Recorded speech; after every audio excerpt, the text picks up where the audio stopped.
அது ஒரு ஆணவமான பேச்சு. நம்முடைய உரிமையை கேட்கிறோம்.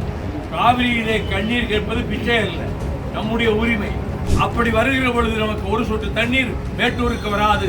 தமிழ்நாடு தாகத்தாலே தவிக்கும், பட்டினியாலே தவிக்கும். மேகதாட்டுவை கொண்டு வந்தால் உங்களுக்கு யாருக்கும் தண்ணீர் கிடைக்காது என்பது மட்டுமல்ல, கட்டிடங்களே இடிந்து விடக்கூடிய ஆபத்து ஏற்படும் என்று சொல்றோம். கர்நாடகத்தினுடைய போக்கை தடுத்து நிறுத்துவதற்காக நாம் போராட வேண்டும். அப்படி ஒரு அழைப்பு விடுக்கப்பட்டால் அனைத்து அரசியல் கட்சிகளும் அரசின் பின்னாலே நிற்க வேண்டும்.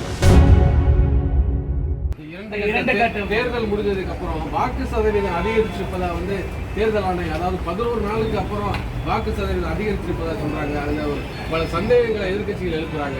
தேர்தல் ஆணையத்தோட நடவடிக்கை எப்படி? பல சந்தேகங்கள் எழுப்புறாங்க. ஆனால் தேர்தல் ஆணையம் அதுக்கு சரியான பதில் கொடுக்கல.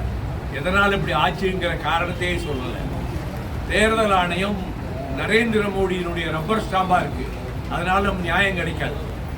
அதே மாதிரி சிசிடிவி கேமராக்கள் பல வாக்கு எண்ணிக்கை மையங்கள் அணைத்து வைக்கப்படுவதா சொல்லப்படுது. அதை எப்படி நீங்க ஏதாவது அது எந்தெந்த இடத்துல இருக்கிற குறிப்புகள்லாம் வரல, எந்தெந்த இடத்துல அப்படி அடைச்சு வைக்கப்பட்டிருக்கு வந்தா சொல்லுங்க. அது மாதிரி கர்நாடகா காவிரி நீரை திறக்க முடியாதுங்கிற மாதிரி திட்டவட்டமா சொல்லிட்டாங்க. மீண்டும் நீதிமன்றத்துடைய உத்தரவையும் மதிக்காமல் தண்ணீர் திறக்க மாட்டோம்னு சொல்லியிருக்காங்க. அந்த நடவடிக்கை எப்படி? அது ஒரு ஆணவமான பேச்சு. நம்முடைய உரிமையை கேட்கிறோம். காவிரியிலே கண்ணீர் கேட்பது பிச்சை அல்ல, நம்முடைய உரிமை. அந்த காவிரியிலே வரவேண்டிய தண்ணீரை கபினிக்கு வர வேண்டிய தண்ணீரையும் கிருஷ்ணராஜ சாகருக்கு வர வேண்டிய தண்ணியும் தடுக்கிற விதத்தில் தான் அங்கே மேகதாது அணையை கட்ட முயற்சிக்கிறார்கள். அப்படி வருகிற பொழுது நமக்கு ஒரு சொட்டு தண்ணீர் மேட்டூருக்கு வராது. தமிழ்நாடு தாகத்தாலே தவிக்கும், பட்டினியாலே தவிக்கும். நஞ்சை நிலங்கள் எல்லாம் தரிசு நிலங்களாகும். ஆகவே இது நம்முடைய உரிமை பிரச்சனை, வாழ்வாதார பிரச்சனை. இந்த வாழ்வாதார பிரச்சனையில் நாம் ஒன்று சேர்ந்து தமிழ்நாடு நாங்கள் ஏற்கனவே காவிரி பாதுகாப்பு இயக்கம் என்று ஆரம்பித்து அந்த டெல்டா பகுதி பூராவிலும் ஒவ்வொரு ஊருக்கும் நான் சென்று இந்த மேகதாட்டுவை கொண்டு வந்தால் உங்களுக்கு யாருக்கும் தண்ணீர் கிடைக்காது என்பது மட்டுமல்ல, கட்டிடங்களே இடிந்து விடக்கூடிய ஆபத்து ஏற்படும் என்று சொல்றோம். அந்த 180 பிரதிநிதிகள் அதிலே கலந்து கொண்டார்கள், அமைப்பின் பிரதிநிதிகள். அதன்படி மத்திய சர்க்காருடைய அலுவலகங்களை முற்றுகையிட வேண்டும் என்று சொன்னேன். அதே போல நாங்கள் முற்றுகையிட்டு கைதானோம். அப்பொழுதே எச்சரிக்கை விடுத்தேன். தமிழ்நாட்டிலே உள்ள எல்லா அரசியல் கட்சிகளும் ஒன்று சேர்ந்து போராடாவிட்டால் நமக்கு நியாயம் கிடைக்காது, தண்ணீர் கிடைக்காது, நிலங்கள் தரிசாகும், பட்டினி சாவுகள் ஏற்படும்.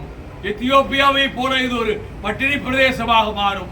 ஆகவே கவனத்தோடு இருந்து அரசும் சரி எதிர்கட்சிகளும் சரி கர்நாடகத்தினுடைய போக்கை தடுத்து நிறுத்துவதற்காக நாம் போராட வேண்டும்.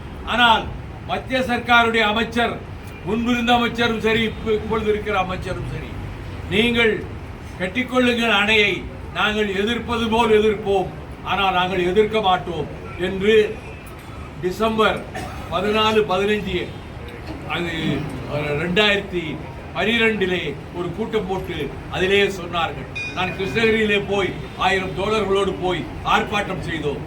அந்த எல்லையிலே போய் நின்று கொண்டு. ஆகவே ஆபத்து தலைக்கு மேலே தொங்கிக் கொண்டிருக்கிறது காவிரி பிரச்சனையிலே. அதை நம்முடைய முதலமைச்சர், திராவிட மாடல் ஆட்சி நடத்துகின்ற முதலமைச்சரும் இந்த அரசும் அதற்கு இடம் கொடுக்காமல் தடுத்து நிறுத்துவார்கள் என்ற நம்பிக்கையோடு இருக்கிறோம். அப்படி ஒரு அழைப்பு விடுக்கப்பட்டால் அனைத்து அரசியல் கட்சிகளும் அரசின் பின்னாலே நிற்க வேண்டும் என்று கேட்டுக்கொள்கிறேன். இதுபோன்ற செய்திகளை மேலும் தெரிந்து கொள்ள எங்களது யூடியூப், ஃபேஸ்புக் மற்றும் ட்விட்டர் ஆப்களை சப்ஸ்கிரைப் செய்யவும்.